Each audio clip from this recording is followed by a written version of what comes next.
Hello and welcome back to my channel Anurag law classes. तो आज हम पढ़ेंगे राइट टू इक्वेलिटी आर्टिकल 14।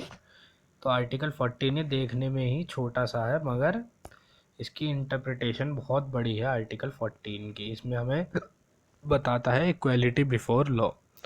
तो इसमें हमें बता रखा है कि स्टेट क्या कहते हैं, किसी पर्सन को इक्वेलिटी देने से मना नहीं कर सकती। इसमें बता रखा है कि जो भी पर्सन है वो लॉ के अनुसार सब इक्वल हैं और सब पर्सन को लॉ की इक्वल प्रोटेक्शन मिली हुई है भारत में। इसमें दो बात बता रखी है, एक तो है इक्वेलिटी बिफोर लॉ और एक है इक्वल प्रोटेक्शन ऑफ लॉ। हमारे जो आर्टिकल 14 है इसमें एक बता रखा है इक्वल प्रोटेक्शन ऑफ लॉ और एक बता रखा है इक्वेलिटी बिफोर लॉ। तो इक्वेलिटी बिफोर लॉ जो है वो नेगेटिव इसका मीनिंग है, इसका मीनिंग जो है नेगेटिव है, और इक्वल प्रोटेक्शन ऑफ लॉ जो है इसका मीनिंग जो है पॉजिटिव है। तो इसका नेगेटिव मीनिंग कैसे है, इसका नेगेटिव मीनिंग अब हम देखते हैं कि जो भी लॉ है और उनका अगर एब्सेंस हो रहा है ना, अगर जो भी लॉ है उनका एब्सेंस हो रहा है तो उसे इस पर्सन को कोई स्पेशल प्रिविलेज नहीं मिलेगी उस लॉ के फेवर में। और जो इक्वल प्रोटेक्शन ऑफ लॉ है वो बताता है, कॉन्सेप्ट बताता है कि सब पर्सन को इक्वल ट्रीटमेंट मिलेगा। इसमें एक केस है वेस्ट बंगाल वर्सेस अली अनवर सरकार। वेस्ट बंगाल वर्सेस अलवर अली सरकार।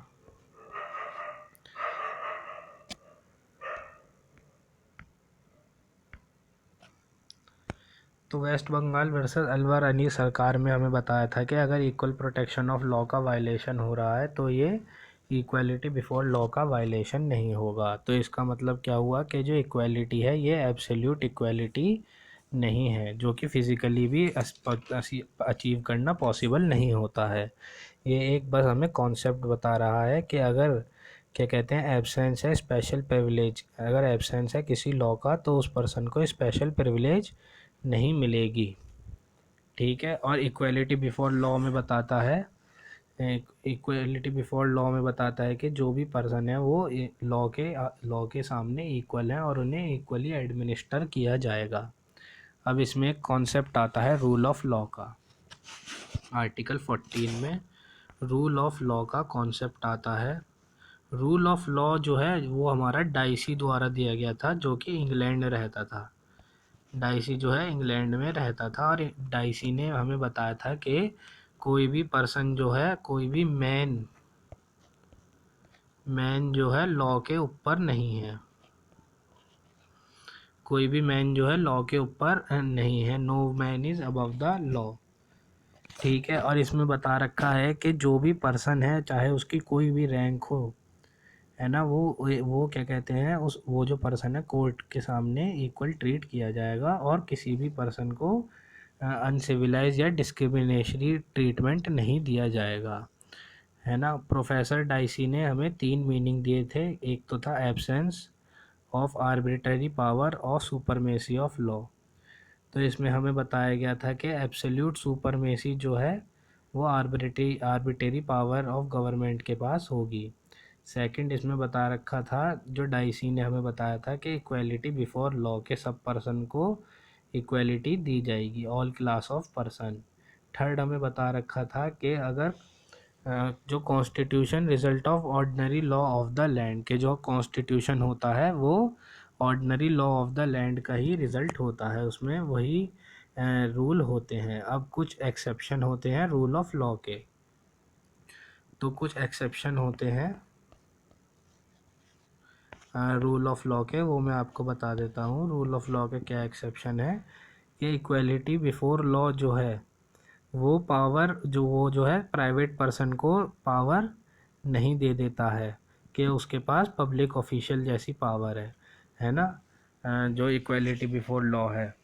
और जो रूल ऑफ लॉ जो है प्रिवेंट नहीं करता है सर्टेन क्लास को कि उनके ऊपर स्पेशल रूल बनाए जाए, जैसे कि आर्मी होती है या मिलिट्री होती है, इनके स्पेशल रूल होते हैं। आर्टिकल 361 में प्रेसिडेंट या गवर्नर जो है आंसरेबल नहीं होता है कोर्ट को जब वो अपनी परफॉर्मेंस ऑफ ड्यूटी करता है। और उनके खिलाफ़ कोई भी क्रिमिनल प्रोसीडिंग इस ग्राउंड पे नहीं चलती है। और जो सर्टेन मेंबर होते हैं सोसाइटी के, वो भी अपने स्पेशल रूल द्वारा गवर्न होते हैं। जैसे डॉक्टर हो गया, एडवोकेट हो गया, तो इनके स्पेशल रूल होते हैं और ये अपने उसके द्वारा ही गवर्न होते हैं, अपने रूल द्वारा। अब आर्टिकल 14 जो है रेस्ट्रिक्ट भी हो सकता है।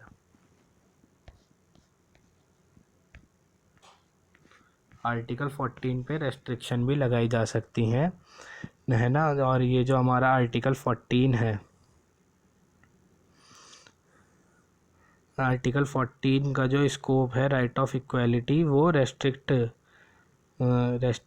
होता है 42वें अमेंडमेंट 1976 में। इसमें जो है 31C एक नया आर्टिकल जोड़ा गया था, जो कि प्रोवाइड करता है जो भी स्टेट होंगे, जो भी स्टेट लॉ जो है बनाया जाएगा स्टेट द्वारा, वो डायरेक्टिव प्रिंसिपल के अनुसार होगा।